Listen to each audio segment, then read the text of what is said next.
Сәлеметсіздер, БОП 16 тобының студенттері. БОП жаңартылған білім беру мазмұнындағы бағалау технологиялары пәні бойынша бүгінгі өтілетін тақырып критериалды бағалаудың құрылымы. Критериалды бағалау негізгі екі топқа бөлінеді: қалыптастырушы бағалау және жиынтық бағалау.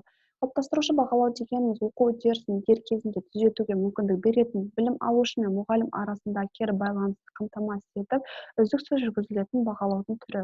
Ал жиынтық бағалау дегеніміз белгілі бір оқу кезеңінің, және соның ішінде 90 триместр, оқу жылы, орта білім деңгейі, сондай-ақ оқу бағдарламаларындағы бөлімдер, ортақ тақырыптарды аяқтаған кезде балл және баға қою арқылы жүргізілетін бағалау түрі. Осы жиынтық бағалауға кіретіндері, яғни бөлімдер, ортақ тақырыптар бойынша жиынтық бағалау, 90 бойынша жиынтық бағалау және білім беру деңгейлерінің соңындағы жиынтық бағалау. Енді әрқайсысына жеке тоқталатын болсақ, бөлімдер, ортақ тақырыптар бойынша жиынтық бағалау: бірінші, 90 ішінде бекітілген бағалау рәсімдері; екіншіден, оқу бағдарламасы бөлімінің оқу мақсаттарына жеткендегі туралы шешім қабылдау; үшіншіден, 90-дық баға шығарудағы нәтижелерді ескеру және тіркеу. Ал 90 бойынша жиынтық бағалауға біріншіден қорытынды рәсім әр 90-ның аяғында өткізіледі; екіншіден, 90-ның оқу мақсаттарына жеткені туралы шешім қабылдау; үшіншіден, жылдық баға шығарудың нәтижелерді ескеру және тіркеу. Және осы екі бөлімі ол оқу жылы бойынша қорытынды баға шығаруға алып келеді. Енді соңғысы, яғни білім беру деңгейлерінің соңындағы жиынтық бағалау, оған кіретіндер: біріншіден, негізгі және жалпы орта мектептегі аяқтағанда өткізілетін қорытынды рәсім; екіншіден, пән бойынша күтілетін нәтижелерге сәйкес оқу бағдарламасының оқу мақсаттарына жеткендегі туралы шешім қабылдау; үшіншіден, сыртқы бағалау. Және осы білім беру деңгейлерінің соңындағы жиынтық бағалау мен оқу жылы бойынша қорытынды бағалау нәтижесінде аттестатқа түсетін қорытынды баға қойылады.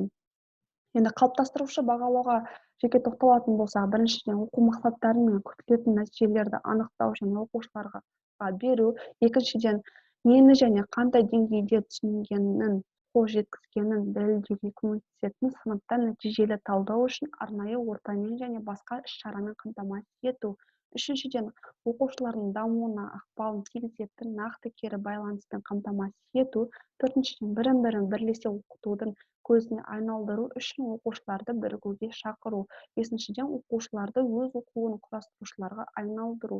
Бұл жердегі кері байланыс мұғалімнен оқушыға, оқушыдан мұғалімге, әкімшіліктен мұғалімге қарай жүргізіледі. Енді бұл жерде келтіретін критериалды бағалау жүйесінің тұжырымдамалық құрылымы, яғни оқу мақсаттарына байланысты 2011-2020 жылдарға арналған Қазақстан Республикасының мемлекеттік білім берудің даму бағдарламасында мектеп оқушыларының функционалды сауаттылығын дамуының 2012-2016 жылдарға арналған ұлттық жоспарында ұсынылған білім берудегі біліктілікке негізделген тәсілдеме және кері дизайн әдісі. Бұл жерде соны енгізген ғалымдар. Ал бағалау түрлеріне байланысты, яғни әлеуметтік конструктивистік оқу теориясы және толық меңгеру теориясы, скаффолдинг теориясы, оқу мақсаттарының таксономиясы, жақын арадағы даму аймағы, сөйлеу әрекетінің теориясы. Яғни осылардың барлығын сіздер өздеріңіз толықтай ашып, іздеп ғаламтордан оқып алыңыздар. Яғни бұл жерде критериалды бағалау жүйесінің тұжырымдамалық құрылымын ашып айтатын болса, яғни оқу мақсаттары айтылып кеткендей, білім беру үдерісін жобалаудағы кері дизайн, ал бағалау түрлері бағана айтылып кеткендей қалыптастырушы бағалау және жиынтық бағалау. Бұл жерде бағалау критериялары, яғни ойлау деңгейлері, білу, түсіну, анализ, синтез, бағалау болса, ал сөйлеу әрекетінің түрлері, яғни тыңдалым, сөйлем, оқылым, жазылым. Бұл жерде, яғни осылар нәтижесінде әртүрлі деңгейдегі тапсырмалар құрастырылады және дескрипторлар қойылады. Ал бағалау шәкіліне келетін болсақ, яғни белгілі пайыздық қатынаста бағалау рәсімдері топтамасының балдар қосындысы ретінде және 5 балдық шәкіл бойынша. Яғни осылардың нәтижесінде бағалау қағидаттарына алып келеді. Енді қалыптастырушы бағалау үдерісіне келетін болсақ, яғни бұл жерде жоспарлайды, ұйымдастырады, өткізеді. Яғни жоспарлайды, нені жоспарлайды? Оқу бағдарламасы оқу жоспары бойынша жоспарлау және соның ішінде оқу мақсаттарын талдау және оқу бағдарламасына сәйкес бағалау критерийлерін анықтау, қол жеткізген нәтижені анықтайтын бағалау құралдарын анықтау, оқыту әдістерін жоспарлау, сабақ жоспарын құру. Енді ал ұйымдастыруға критериалды бағалау бойынша нұсқаулықтарды ұйымдастыру, екіншіден қалыптастырушы бағалауға арналған тапсырмалар жинағын ұйымдастыру. Және бұған нені дайындаймыз, яғни бағалау критерийлеріне сәйкес тапсырмаларды дайындайды, тапсырмаларға скрипторларды құрастыру керек, және үшіншіден кері байланыс ұсыну түрлерін анықтау.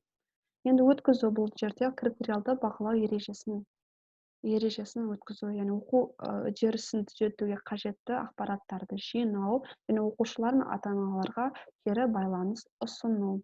Енді мұғалімнің қалыптастырушы бағалауда ұйымдастыру тәжірибесіндегі түйінді мәселелер негізгі.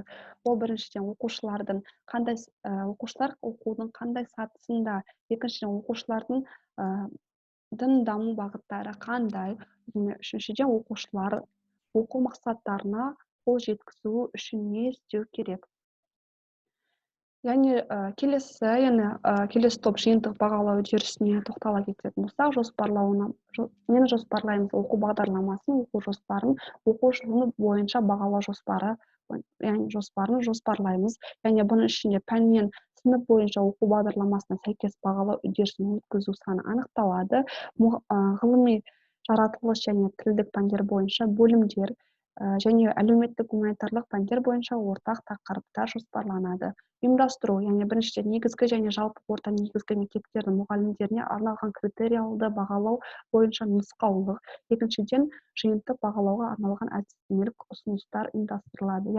Яғни бағалау критерийлеріне сәйкес тапсырмалар дайындалады, бөлім ортақ тақырып және 90 бойынша жиынтық бағалаулар үшін дескрипторлар мен ұпайлар анықталады.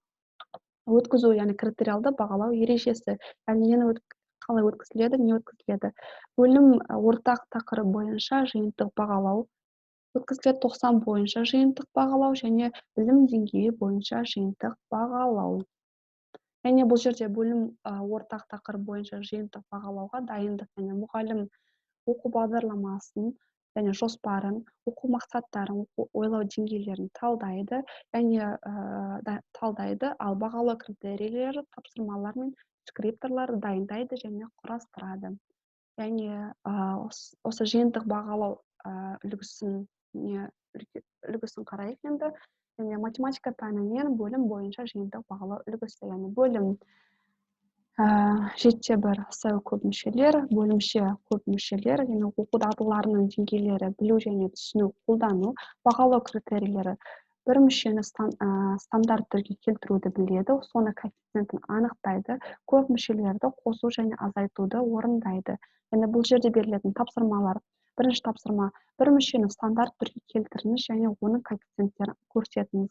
Екінші тапсырма, көп мүшелердің қосындысын және айырмасын құрастырып, мәнін есептеңіздер және нәтижесін стандарт түрге келтіріңіздер.